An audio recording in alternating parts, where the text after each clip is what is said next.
Hello and welcome everybody to the Pokerfuse Podcast. It is Monday, June 15th, 2020. This is special episode number 6. I'm your host, Mike Gentili, and today I am joined by former managing director of MPN and 15-year online poker industry veteran, Alex Scott.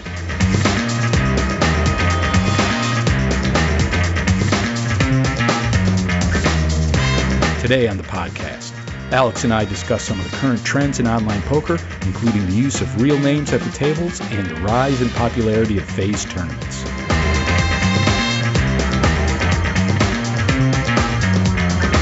We also dive into more controversial topics such as the evolution of online poker reward systems, bots, and third-party software policies.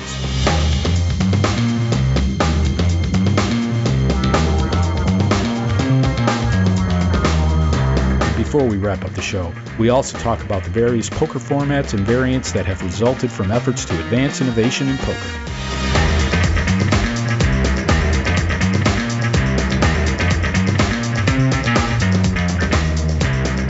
Our guest today is our first returning guest, Alex Scott. For those of you that don't know, Alex Scott is the former managing director of MPN, and after 15 years in the online poker industry, Alex is moving on to a new role. So we thought it was a good time to have him back. Alex, how are you doing today? I'm doing great, Mike. I was glad to be back. I'm glad to be back. Thanks. Yeah, well, we are. I can tell you, I was a little bit concerned, like, wow, we just had Alex on not that long ago. What more is there to talk about? And as I started compiling a list of topics, I have to say that I got pretty excited to get your opinion on all these things. I'm going to be asking you a lot of questions about the online poker industry, some that you may not have been able to answer previously. And hopefully now we can get into some of the deep waters on some of these topics. Yeah, I mean, one of the exciting things for me is that this is the first time now in 15 years when I've not been working for someone in the online poker business. So I can speak freely now. And one of the things that I couldn't do before, for example, is, praise a competitor for good things that they're doing. So, I'm not here to badmouth the competition or anything like that. I'm actually here to say positive things. Okay, cool. Well, let's, for the first topic then, let's talk about the network model. MPN, the Microgaming Poker Network, was a network. And so the network model is something that it seems to be less popular now than it was a few years back. And I'm curious, what do you see as the future of the network model? Well, I don't think the network model is dead. I know there are some people that do think that. One of the things for me is I think the whole idea of B2B online poker is very challenging given the market that we have. So most people in the B2B online poker market are trying to sell poker to multi-vertical casino operators. So people who are offering sports betting, casino, bingo, and that kind of thing. And, one of the things I encountered over the last 7 years working with microgaming is that actually very few people out there, very few of these multi-vertical casino operators are actually interested in online poker. And there's a number of reasons behind that. A lot of the people involved in those businesses have been burned by poker in the past. They had an unsuccessful shot at it 10, 15 years ago, and it didn't work out for them. And now they're burned and they feel bad about it.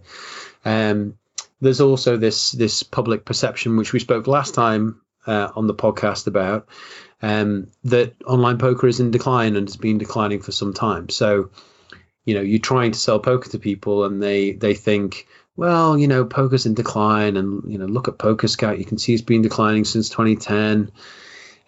Why should I invest my money in poker when I can invest it somewhere else, in a new sports betting feature or a new casino game or whatever it might be. So it's very, very tough, B2B poker. And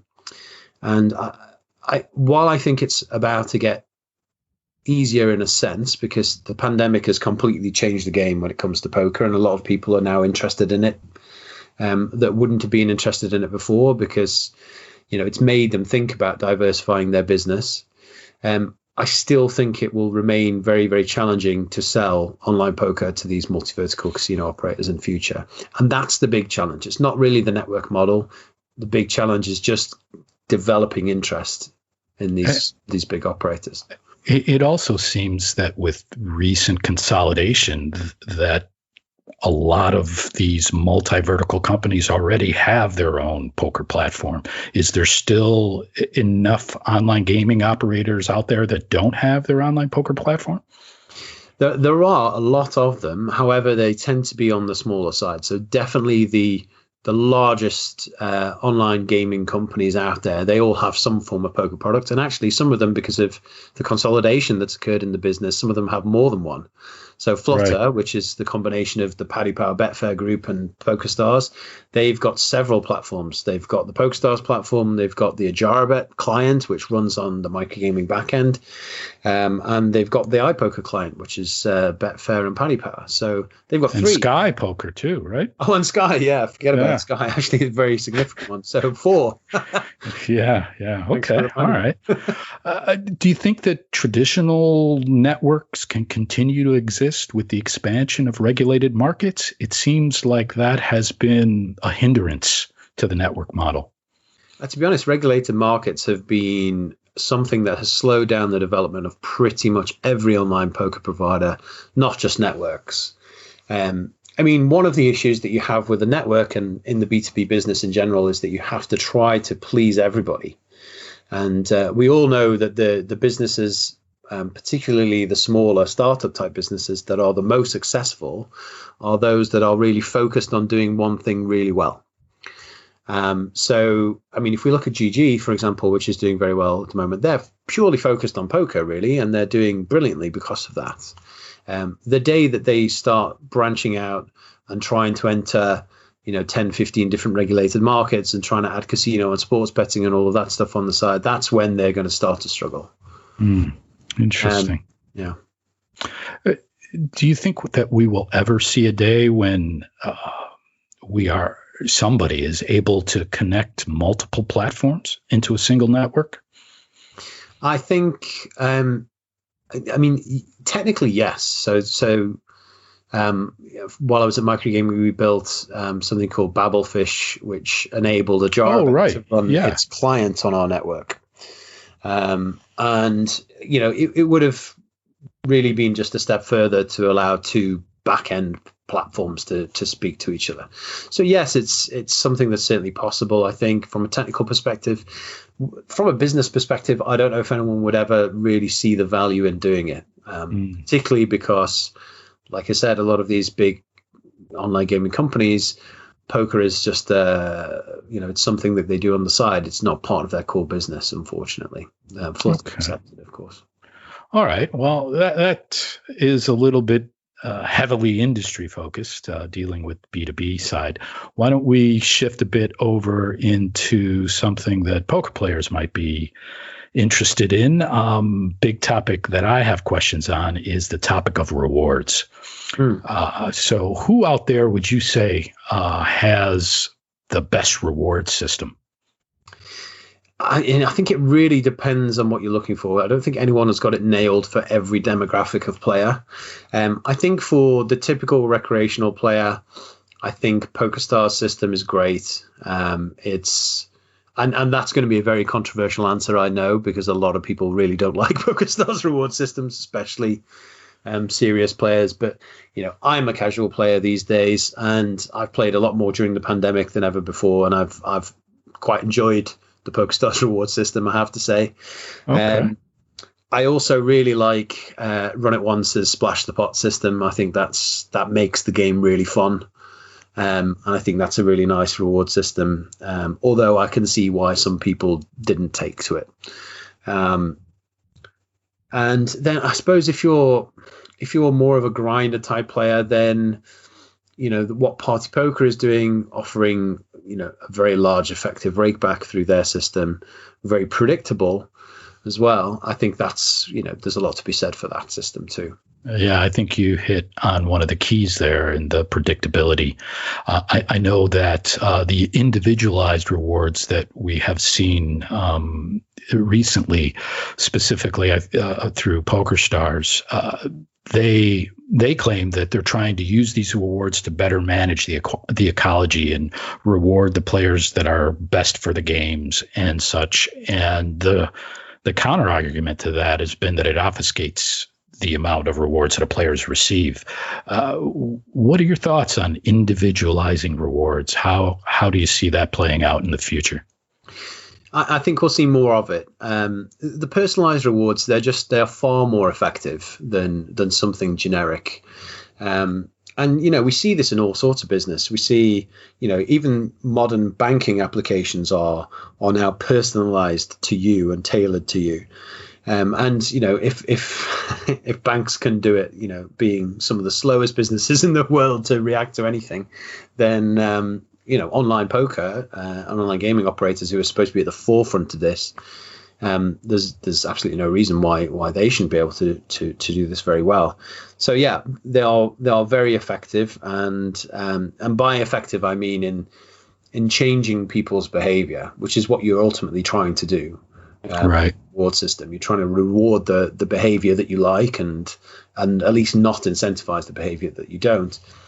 And this is where the poker ecology comes in, because poker is one of those games where, my presence at the table affects the value of everyone else at the table. It can either go up or down depending on whether I'm a fun player to play against, whether I'm winning or losing.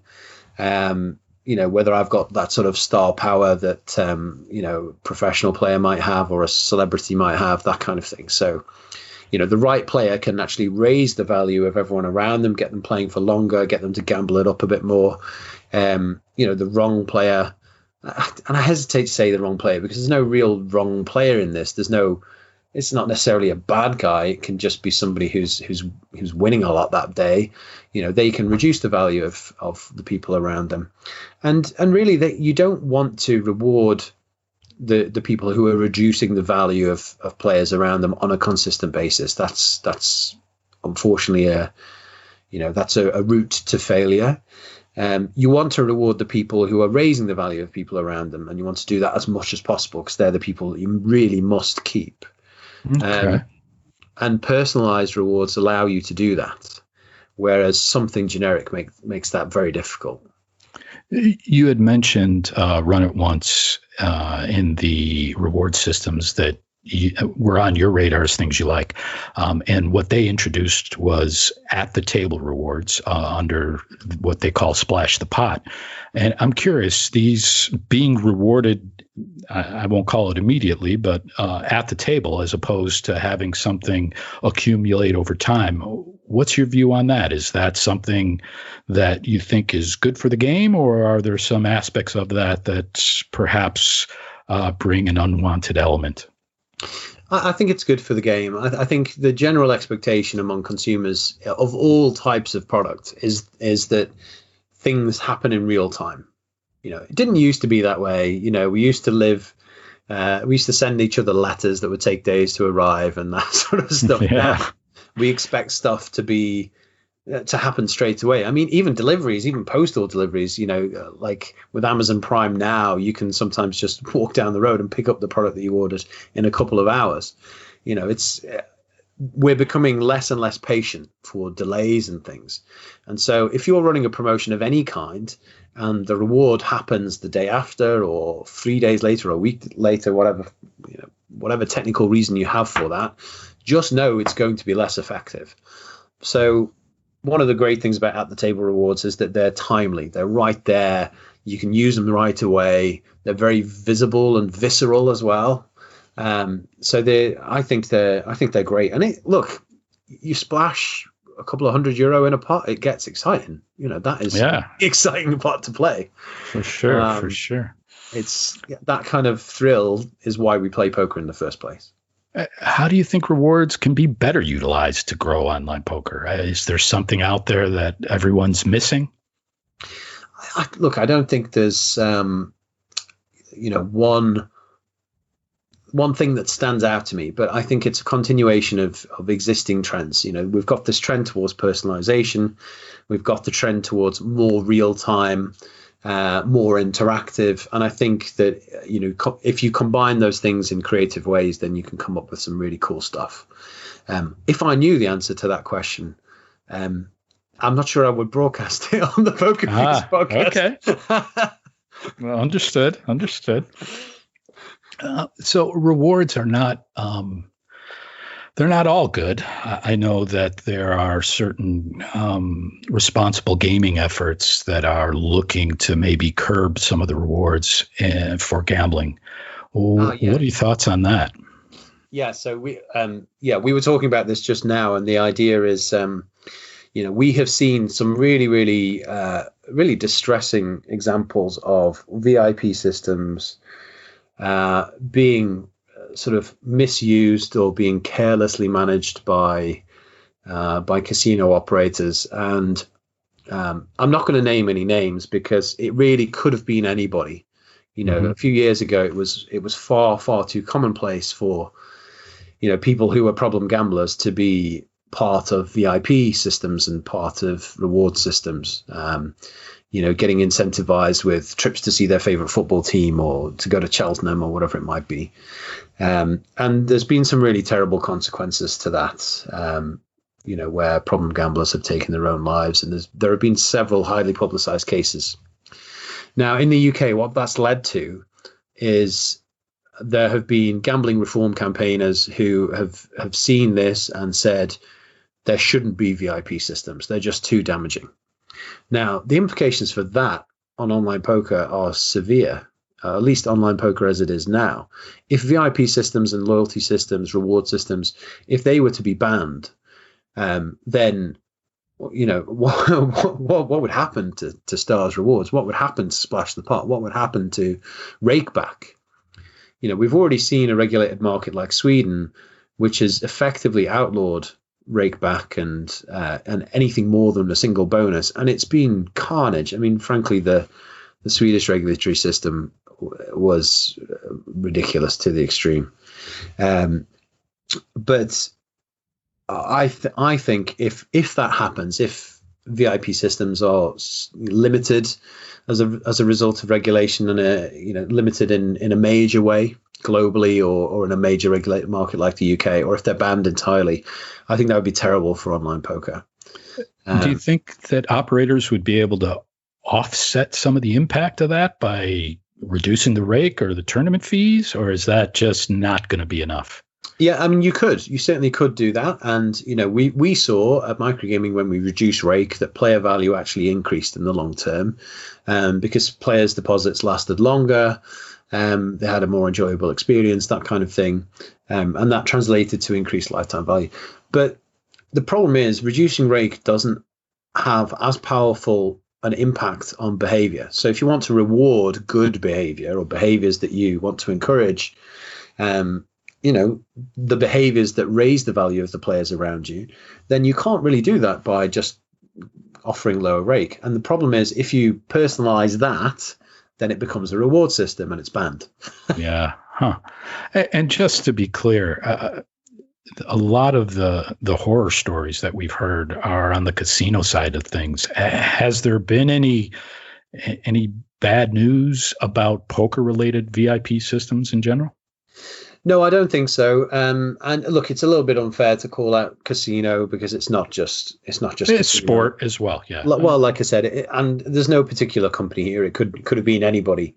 Frankly, there's a few exceptions that do responsible gaming really, really well. But for the most part, it could have been almost anybody. But imagine Supernova Elite back in the day. The sort of gold standard loyalty system for many online poker players, right? Imagine trying to explain that to a gambling reform campaigner. Imagine trying to explain that you had to generate hundreds of thousands of dollars in rake over the course of a year. You had to play full-time hours for a year, generate hundreds of thousands of dollars in rake, and potentially lose much more than that if you weren't a great player. I mean, I don't think any any losing players made Supernova Elite. I highly doubt it, but you never know. But imagine trying to explain that. I mean, it sounds terrible. Yeah. So, but you know, in poker, we think of it very fondly in lots of ways, and lots of people, that was the turning point in their career. I know Jason Mercier, it was his turning point in his career. But yeah, I mean, that it worries me. The public perception of VIP systems versus the reality really worries me, and it worries me that there are some, you know, nasty regulations coming down the line which are going to really negatively impact online poker. Okay. Well, on the theme of negative perceptions, one of the biggest threats to online poker, as it's been posed by some, has been bots. How do you assess the industry as a whole when it comes to their handling of bots? I think it really, really varies from operator to operator. Now, one of the interesting things that happened as we closed the MPN was we wanted to find new roles for as many people as possible. And, you know, our game integrity team was one of the teams we were most worried about because they're very specialized in their knowledge. Mm-hmm. So our game integrity team approached pretty much everybody out there saying, "What can we help you out in any way? You know, do you have any job openings?" That kind of thing. And where most of them have ended up is a private games poker app called Poker Bros. They've not ended up at one of the major online poker sites. And look, in some cases, that's because those online poker sites already have a really strong game integrity team. You know, PokerStars, for example, has always had a really strong game integrity team. Party has, you know, recently developed a really strong game integrity team. So they weren't really going to be much of an opportunity. But, you know, one of the things I was surprised by how little interest there was, and how some operators were treating this with a lack of seriousness. And that was a big disappointment. Now, I don't really want to call anybody out, but I do want, what I would like to see is I'd like to see more operators talking about what they do. And look, nobody has to go into detail about this, but we've seen people do this well. We've seen Party was one of the first to talk about you know, their new game integrity team and the successes that they'd had. We did the same thing. We published our statistics for nearly 4 years. I think there was a US facing black market card room did it. I can't remember the name. Yeah. ACR, thank you. Yeah. And then PokerStars also published some information about what they do in game integrity and so on. So I'd like to see more of that from, you know, the iPokers and the GG networks of the world. I'd like them to talk more about what they do and how they make sure the games are safe. That was actually the next question I was going to ask you, is if you think that more transparency would actually be better when it comes to policing bots, or would it make it more difficult? I mean, it certainly can make it more difficult if you inadvertently reveal a technique that you use to catch bots or catch foul play of whatever kind. So certainly you have to be very cautious. And I know that you know, when I worked at Stars back in the day, I did some work in the game security team, as it was called then. And, you know, we were always very careful not to say anything publicly about our detection methods, because anything that you say might give people the edge that they need to evade those detection methods.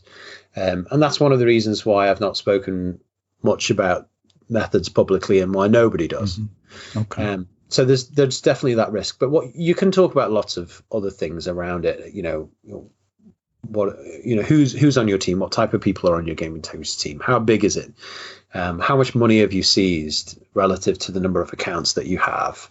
You know, there's a lot that you can say without revealing information that is too sensitive that will help to give people confidence. Yeah, I like that idea. I think getting that out there as one of the faces of online poker can do nothing but help the public have more confidence in the integrity of the game. Okay.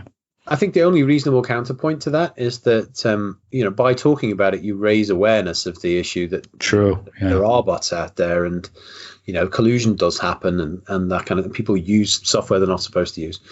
But with anything like this, I think it's far better to have a public debate about it, for the information to be out there, so that people can make educated decisions. Do you think we'll ever get to a place where botting will no longer be an issue? To be honest, I doubt it. Look, I think the bot issue is overblown, and I think most people think it's a more serious issue in online poker than it really is. I mean, we saw, I think it was Morgan Stanley, one of the investment banks, published a ridiculous assessment of the impact of bots in online poker because of the theoretical application of this. Was it Pluribus or one of I think it was a Facebook AI, I forget the exact details of it. That had basically been applied in an academic setting and had not been applied to real online poker games, which is a very, very different story. So I think the threat is overblown, but at the same time, it is an arms race, and you're always trying to get better, and so are they. And so there's no silver bullet to get rid of bots completely. And if you were to get rid of bots completely from your site, like let's say Stars were to completely get rid of bots, then chances are they'd go to the next.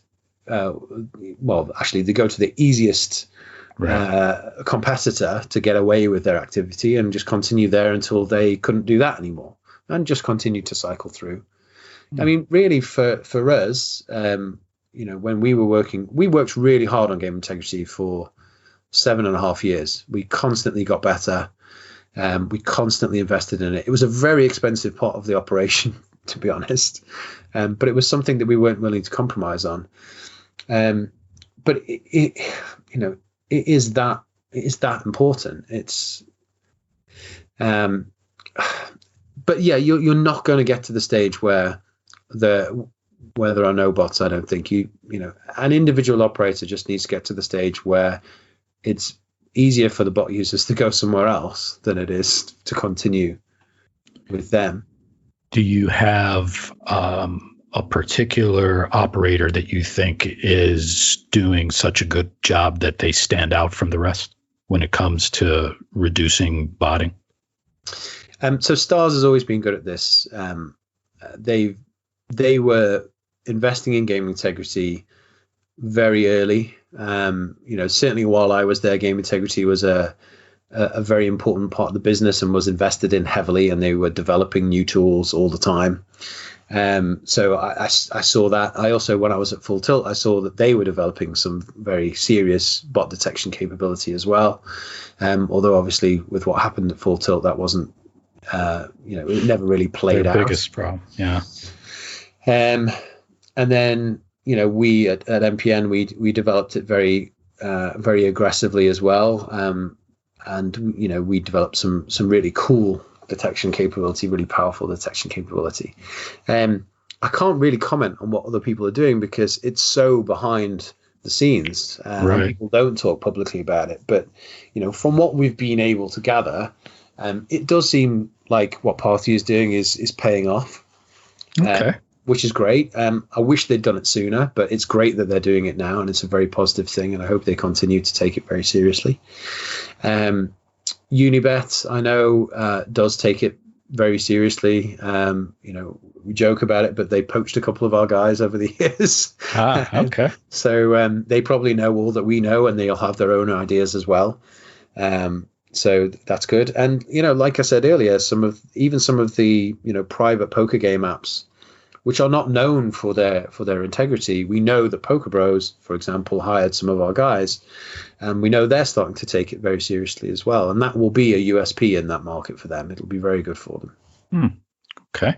Well, let's look at things that are more front-facing, the use of third-party software. Whose policies do you think a new online poker room should look to model if they were starting out? I think Run It Once has got it spot on here. So Run It Once's model is no third-party software except for after-the-fact tracking. right? So no HUDs, no in-game assistance software, nothing like that. The only thing you can do is 24 hours after you've played some hands, you can download a hand history, and you can then export that into analysis software and, you know, analyze it to your heart's content. And I think that's the right approach, because the first thing is it's responsible, right? You should, as an online poker player, you should track your game. You should track your results. You should know whether you're winning and losing. You should know exactly how much you're winning and losing. And you should be working to get better. And tracking software allows you to do that. It's a very important tool to do that.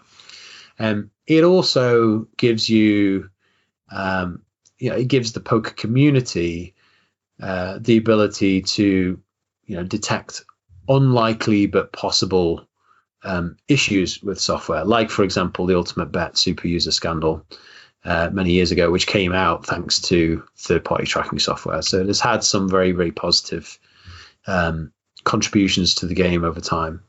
It has helped the community police the games. Do you think it still fulfills that role? I think it does to a limited extent. So there have been some really high-profile examples where it has done that, like the Ultimate Bet super user scandal. But the reality is that the vast majority of game integrity cases are now generated proactively and internally.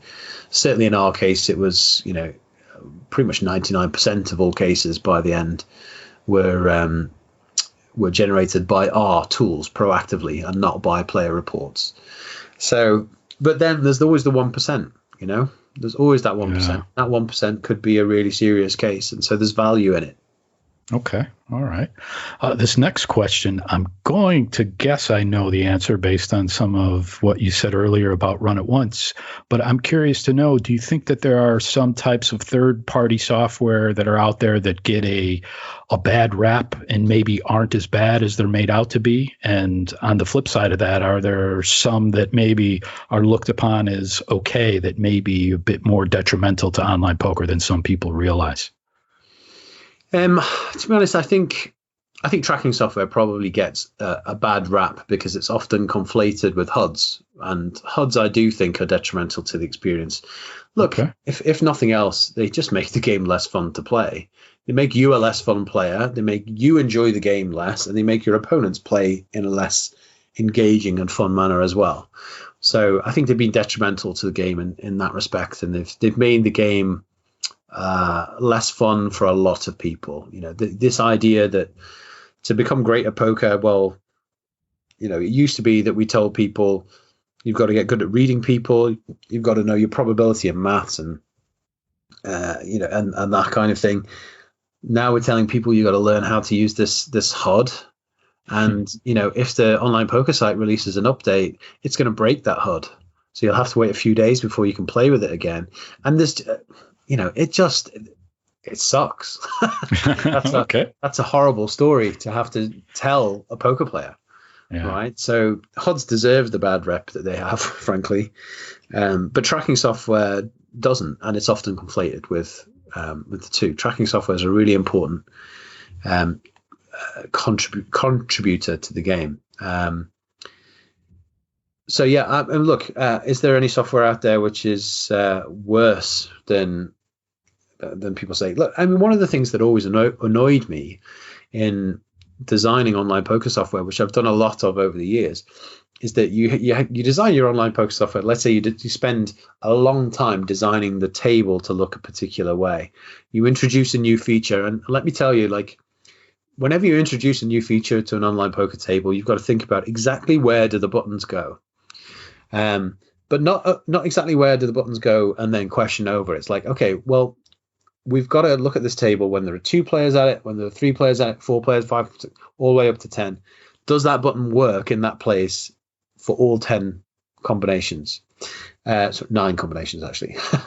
And does it always work in that place for every variety of game that we offer? Does, for example, is there going to be enough space for the cards in Omaha?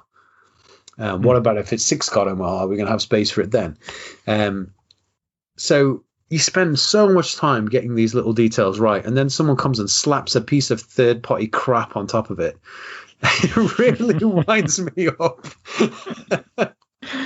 So, look, that's a very different type of harm, I suppose. But the real harm of software like that is just that really, it's not a story that we want to be marketing to people. And when people find out the truth that actually there's all this third-party software out there that they have to buy to get good and be competitive, that's not a good story. And it would be better if the positive aspects of third-party software are actually integrated into online poker software, which we've seen with, like GG's, what's it called? My Game. No, that's Party. That's Party. Yeah. Party's My Game. GG's got it was first actually with its version, which I've forgotten the name of already. Poker Code? Is that right? No.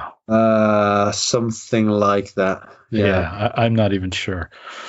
But yeah. So we are seeing a lot of features. Even Run It Once has the ability for your avatar to change based on your playing style in recent hands. So there are things that operators are doing to try and give that information to the player, yet still make it more engaging. Yeah, absolutely. Well, one of the other things we're seeing a lot of talk around right now is the use of real names at the table. It's in its early stages being implemented currently, but based on what you've seen so far and plans that have been discussed openly, is there any operator out there that you think is heading in the right direction, or maybe one that's heading down the wrong path? I think real names is a really interesting topic, actually, because, well, first of all, it seems to have been overall perceived well by players, which I wasn't sure it was going to be because of obviously the privacy concerns around it. I'm a bit of a privacy and security hobbyist, maybe you want to call it. But I take that kind of thing very seriously, and I'm into technology, and it's a very important part of technology, cybersecurity. If you're putting your real name out there and people are seeing that you've won, potentially a very large sum of money, then there are risks to that. Yeah. And there's also risks around things like, data protection, which, GDPR is, it's like the fun police. Anytime you want to do something cool, you've got an interesting feature that you want to release or something like that, somebody has to bring up GDPR and spoil the party for everybody. And obviously this is one of those instances where, you're putting somebody's real name out there. You've got to make sure that you've got their consent to do that and they understand the implications of it and so on, and, the potential downsides of doing it. But there are some real upsides to it. I think, we know that when people are anonymized on the internet, they behave far, far worse than they ever would in real life. Sure. You put people's real names behind something and all of a sudden, they behave differently. And that seems to be, Party Poker was the instigator of this, if you want to call it that, the pioneer of it. And they've had a very clear strategy, which is about making, the behavior of online poker players better and more like the live experience that people really enjoy. Live poker tournaments in particular have been booming for years, and people who are getting tired of playing online are now playing live and really enjoying the experience. And so, Party is clearly trying to bring some of the positives of the live poker experience into online poker and trying to take away some of the perceived negative aspects of online. And real names is a great way to do that. If you're playing live, especially in a tournament and especially with the same people over and over again, you do get to know their names, and that's, it's a good thing. Okay. Are there any regulatory concerns beyond privacy that could be an issue when it comes to using real names at the poker tables? And a GDPR, data protection, is the obvious one, which we spoke about already. That's really about it, though, as far as I can think of. I mean, I'm not an expert on the law around this area. Sure. But yeah, I think other than data protection, you should be pretty safe. And I would certainly assume that an organization the size of GVC had considered the data protection implications of it. Okay. So yeah. So that's one of the recent innovations. Part of the big theme, I think, of the past couple of years when it comes to innovations for the biggest online poker operators, PokerStars, has been the introduction of these different types of variants, poker variants. How do you see that overall? Is that, from an outsider perspective, do you think that has been time well invested and that we're on the verge of discovering the next new poker variant that's going to be a big hit? Or do you think that maybe the efforts could have been better directed in a different area? I love it, actually. I'm such a fan of new poker variants. That was where I was good. I wasn't great at poker, right? I didn't have the natural. This is even in my peak. I'm definitely not any good now. But back when I was taking poker very seriously, I didn't have the natural talent that a lot of players had, but I did have the ability to adjust to new games relatively easily. So I would sit in a mixed game and I would lose at No Limit Hold'em for a couple of hours, and then when it became, dealer's choice, that's when I would clean up.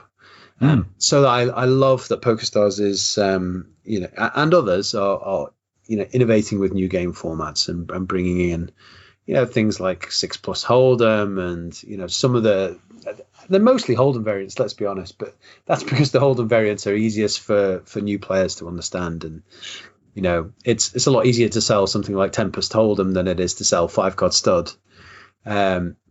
They also make a lot of sense from a commercial perspective, though. I mean, other than the possibility that you hit upon the next big thing, and all of a sudden you've got a massive head start in the most popular poker variant of the time, like Winamax did with Espresso for some time. It costs a relatively small amount of money to develop a new poker game, and once you've done it, you've got it for as long as you want it. And it will almost never fail to generate enough income to cover that development expense. So it's a very low risk innovation, whereas you could easily spend the same amount of development effort on something more speculative and potentially never recover that investment. So it's low risk and potentially high return type of development. Makes a lot of commercial sense. Okay. You had mentioned Espresso, and for those that may not be familiar, that was the original version of the lottery style sit and goes that are popular today, often called spins. With the rise in popularity of that type of format, we've also seen single table tournaments kind of go down in popularity. So question to you is, do you think that single table tournaments or sit and goes, traditional sit and goes, are dead? Yeah, pretty much. Yeah. I think, there was a time in the past when sit and goes filled an important purpose. So if we go back 10, 15 years and we look at multi-table tournaments, multi-table tournaments would, at that time, generally start, I don't know, every 5, 10, 15 minutes, depending on where you were playing. PokerStars, which obviously had the most MTTs of anyone at the time, they would have a sort of a standard MTT starting every few minutes and, interspersed with satellites and play money tournaments and other stuff like that. But so you could be waiting a while for one. Well, you could be waiting a few minutes for one to start, and then you would be up against a very large number of players, and the tournament might last hours. You might be sitting down to play at 8 p.m. and, if you were lucky, you'd make the final table and win at 5 a.m. So it was a major time commitment for people. And the appeal of sit and goes was, well, here's something I can play and I only have to wait a few seconds for it to start, and it's only going to last half an hour to an hour. If I win, it might last an hour. The thing is, now there are so many other variants of poker which are more exciting that fill that niche. If I want to play for a really long session, there are MTTs now starting every few seconds. There are several every minute to choose from. And there's far more variety than there ever was before as well.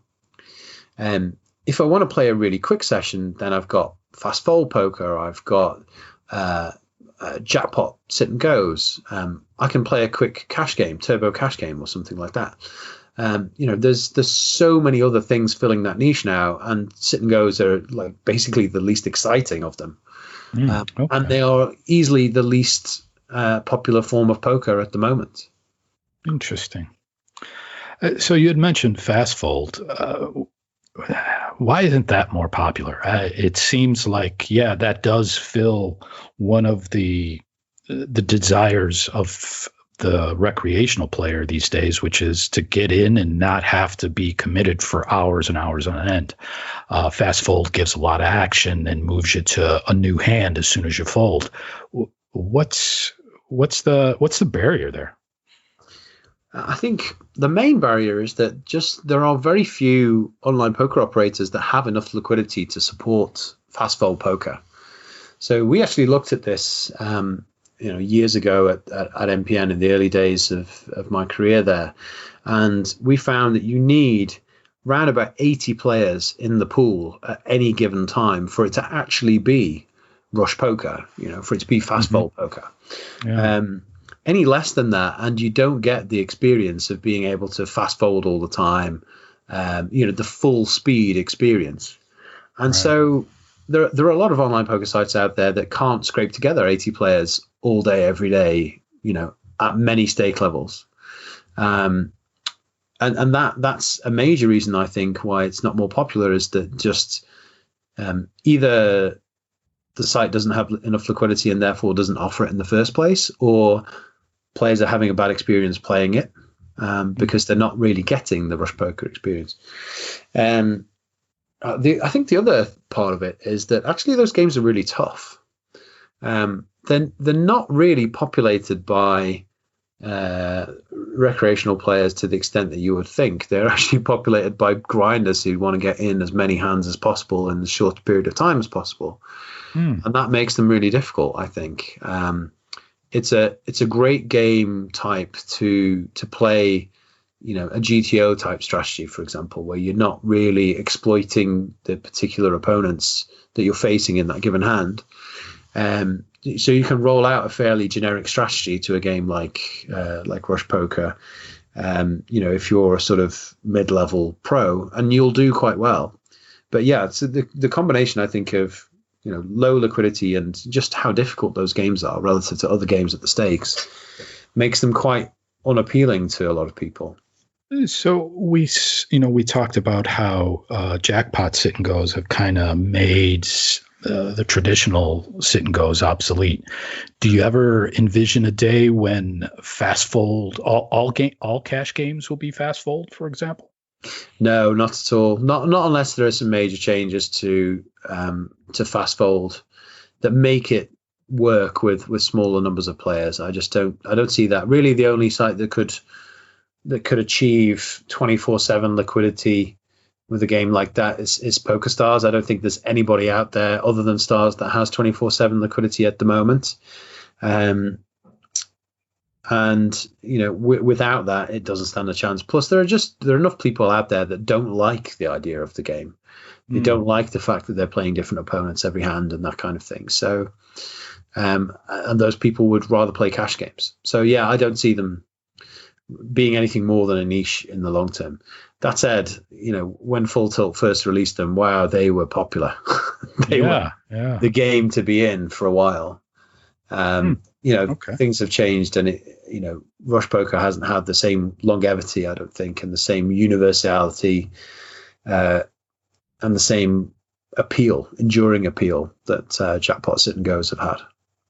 One of the other, I guess it's an innovation, definitely a trend that we've seen recently develop in online poker has been phased tournaments. So for those that may not know, phased tournaments allow multiple day ones that feed into, in some instances, I guess there were even multiple day twos, but the concept is to have a large field begin a tournament over a long period of time that then ends up being able to consolidate down to a single day. One of the questions I have is, what's the difference between a phase tournament, the impact that a phase tournament has, and the impact that reentry has?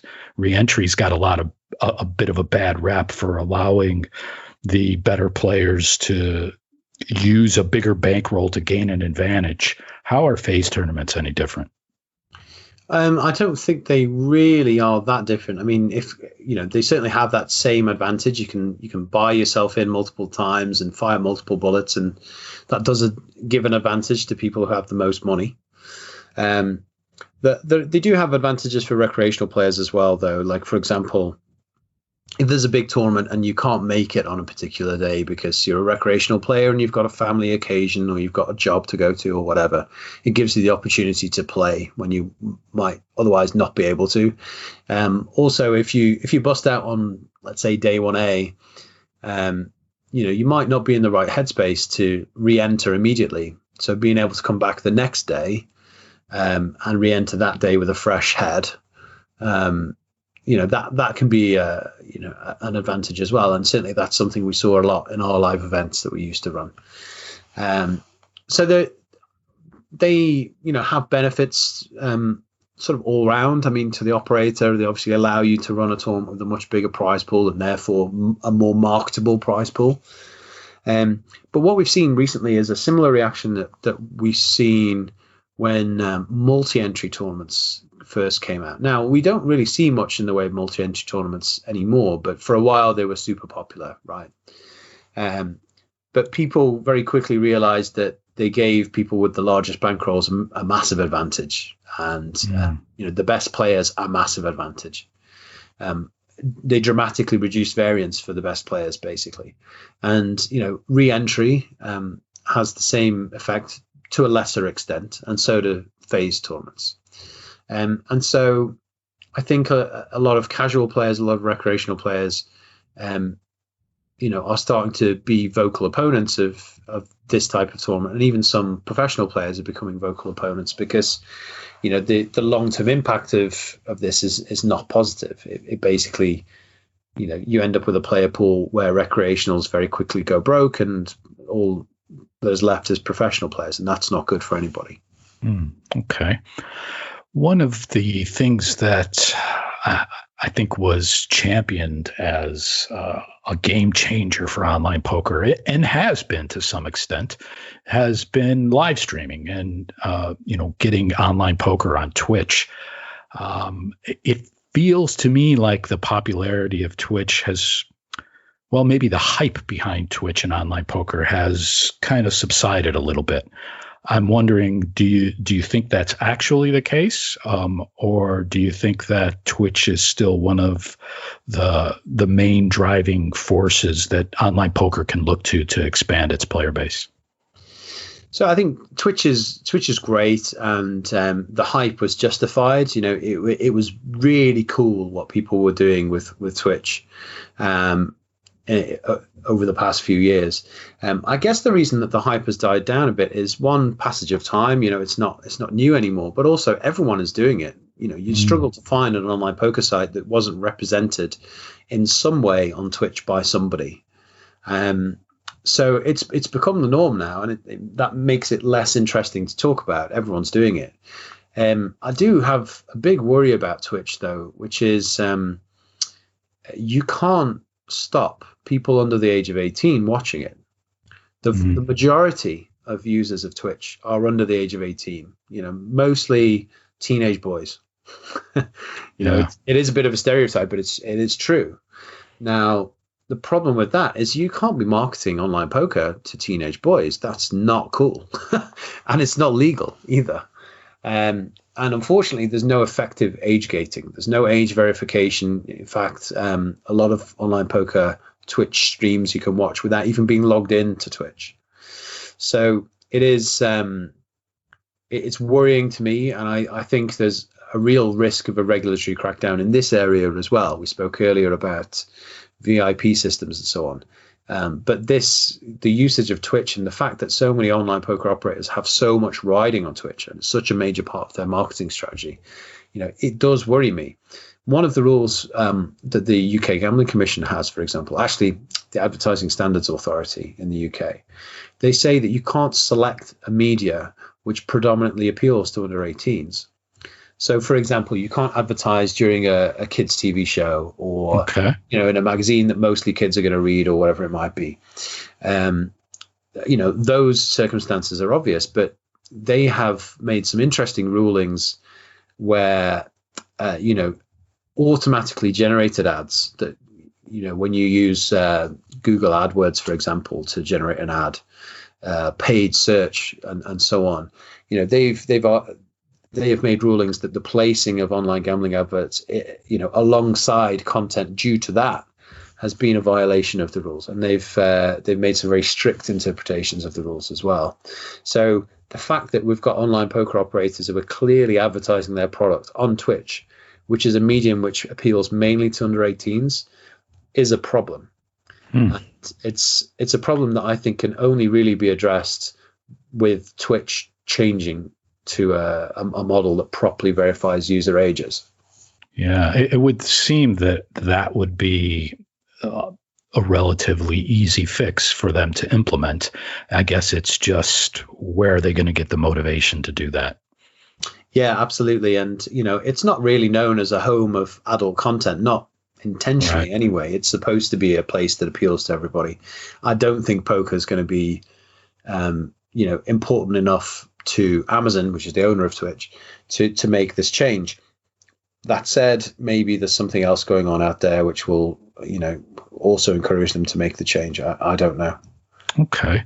So assuming that live streaming of online poker does continue, what do you think that online poker operators can do to increase the utility or the appeal of live streaming? It's all about the characters for me. I mean, look, I've watched a lot of Twitch streams in the past, not so many recently, so I'm not really up to speed on who's great right now. But we ran a competition alongside our Universal Championship of Poker tournament series for a while, which was for people who streamed the series. They could earn points for streaming and for having the most entertaining stream and that kind of thing. There are a lot of streams out there which are poorly produced and which are, guys talking in monotone, not really engaging with their audience, not really commentating on what they're doing and that kind of thing. And they're no fun for anyone, frankly. And then there's some really high production value streams out there with really engaging personalities. And they're exciting to watch and interesting to watch. And I think that's what makes a good Twitch stream to me. Now, there are people out there that they've taken it upon themselves to sell their services or offer their services to people to help them increase the quality of their Twitch streams. Twitch streaming is becoming a big business now, not only in poker but elsewhere. And I think that every online poker operator who has Twitch streamers should be doing that. They should be helping their representatives produce the highest quality stream that they possibly can and the most engaging streams that they possibly can. And that's really how we can take it to the next level. We've seen PokerStars start with some integration. For example, I believe that you can now have your PokerStars name associated with your Twitch account, for example. Is there anything else from an integration standpoint that operators could be doing to increase the appeal for the audience of Twitch? Oh, totally. So it's actually something that we came up with as an idea a long time ago, which was the idea that we could build Twitch streaming into the client. So all you would have to do is click a button to start streaming. Because it's quite difficult to get set up as a Twitch streamer, actually. You need a certain amount of technical know-how. And to do it well, you need to buy equipment and that sort of thing as well. So it's not something that the typical person can do easily. And any barrier like that you can knock down will make it easier for people to get into Twitch streaming. what that would probably result in is a load of poor quality streams to begin with. But some of those people would, be the cream that rises to the top, and you would get the next generation of great Twitch streamers, and you would get that because of the integration that you had in your client. I think there's a lot that could potentially be done there. So Twitch streaming is basically consumer side live streaming. What we're going to see with the WSOP going online this year is we're going to see the operator now, I believe for the first time, broadcasting online poker as part of trying to bridge the gap from what used to be the live coverage to now covering a game that takes place on a computer. It'll be interesting to see what PokerGo does with that. I'm curious, do you have any thoughts about commercially broadcasting online poker from that aspect and what they might be able to do to make it appealing? Yeah, so I mean, one of the things that you see with the best Twitch streams is that they are engaging people, and they're people commentating on their own play, and they're engaging their audience with offers and chat and that sort of thing. Now, when it's the operator broadcasting, say, the final table of an event, that sort of thing where you've got a random group of players who you don't know in advance and that kind of thing, you're not going to be able to do that. But you need to be able to bring the same sorts of thing to the table. So you're going to need engaging personalities on that stream. You're going to need people who can talk about what's happening at the table, and they'll need to be able to do it really quickly as well. Because online poker moves so much faster, and you're not going to be able to just pause it anytime you like and edit around it and that sort of thing. So you're going to need a very, frankly, very engaging character. And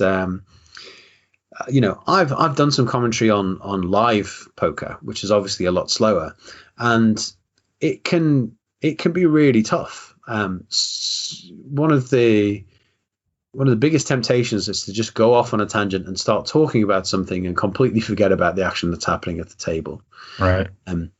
That might actually be the route to go with the online version, because you won't be able to keep up with the action. It'll be too fast.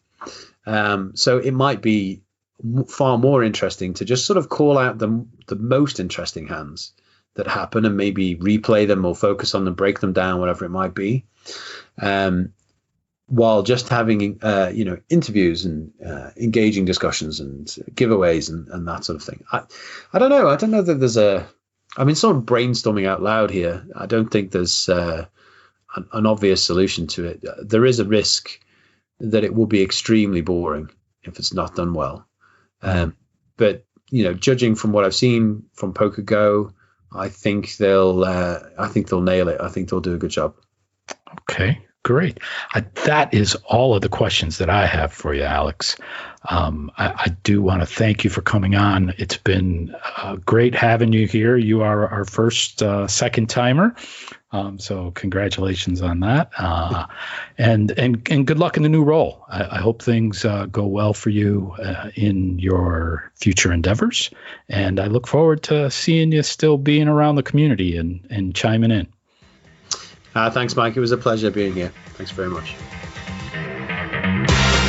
Well, that wraps up this episode of the Pokerfuse Podcast. As a reminder, please give us a like and a subscribe wherever you get your podcasts. And you can also follow us and interact with us on Twitter. Nick is at PokerProJones. I'm at SpookyBugs. Thanks, everyone, for tuning in.